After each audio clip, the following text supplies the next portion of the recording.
Hey everyone, welcome back to the channel. Today I'll walk you through a quick but super powerful trick, how to add pivot points to your TradingView chart.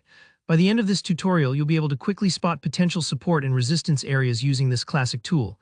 Whether you're new to charting or looking to level up your analysis, having pivots on your chart can really sharpen your trading decisions. Let's jump right in. First things first, let's head over to TradingView. If you haven't used it before, TradingView is one of the most popular charting platforms for stocks, forex, crypto, and more. So just open up your browser and type in TradingView.com. This might sound simple, but it's always good to make sure you're on the right website. If you already have an account, go ahead and sign in. If not, don't worry, you can still access a lot of features for free. Once you're in, look towards the top of the page and find the Products menu.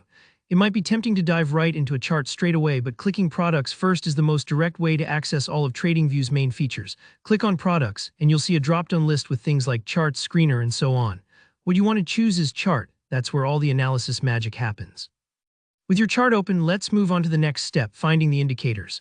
You'll notice there's a toolbar along the top of the chart window. Among those buttons, look for the one labeled Indicators. It's usually an icon that looks like a little graph, and it might also say Indicators next to it. Go ahead and click it. This opens up a new panel where you can search and add a huge range of technical tools. Now in the search bar at the top of that panel, type in Pivot Point Standard.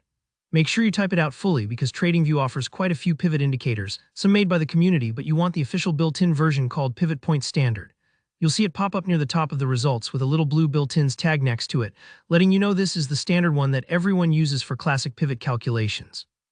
When you see Pivot Point Standard in the list, just click on it once. Instantly, you'll notice new lines automatically appear on your chart. These are your pivot points and their relevant support and resistance levels. You don't need to tweak any settings if you're just getting started. TradingView applies the standard formula right away. But if you want to adjust the pivots to use different timeframes or calculation methods, just click the settings icon next to the indicator's name on your chart. For now, though, you're all set. And that's it, you've added pivot points to your TradingView chart. These lines will help you visualize natural turning points in the market, giving you a better sense of where price might pause or reverse, almost like adding invisible lanes on a busy road, helping you navigate more smoothly. If you found this quick guide helpful, please hit that like button and drop a comment below if you have any questions or want to know more about using indicators on TradingView. Don't forget to subscribe so you don't miss out on future tutorials to help your trading journey. Thanks for watching and happy charting.